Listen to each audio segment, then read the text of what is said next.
திருக்கோயில்களில் தூப ஆராதனை, எங்கெங்கும் மணியோசை, எங்கெங்கும் தேவாரம் திருவோசை, மகிழ்ச்சியோடு இறையன்பர்கள் இருக்கின்றார்கள் என்றால் இது ஒரு ஆன்மீக ஆட்சி என்பதில் நாங்கள் பெருமிதம் கொள்கிறோம்.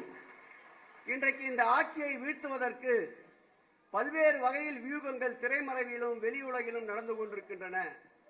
மத்தியிலே ஆளுகின்ற ஒன்றிய அரசுக்கு பி டீமுகளாக பல்வேறு முனையிலிருந்து பல்வேறு அரசியல் கணக்குகளை குருட்டுமதியோடு திட்டம் தீட்டிக் கொண்டிருக்கின்றார்கள்.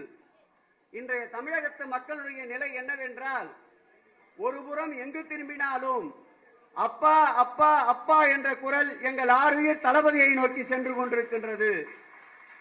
மறுபுறம் எங்கு திரும்பினாலும் அண்ணா அண்ணா அண்ணா என்ற குரல் எங்களுடைய துணை முதலமைச்சரை நோக்கி திரும்பிக் கொண்டிருக்கின்றது. இந்த இரண்டு கூட்டணிகளும் ஒருங்கிணைகின்ற பொழுது 2026ஆம் ஆண்டு மாண்புமிகு தமிழக முதல்வர் சொல்லியது போல் 200 தொகுதிகளை திராவிட முன்னேற்ற கழகம் கைப்பற்றும் என்பதில் எந்தவித ஐயமும் இல்லை.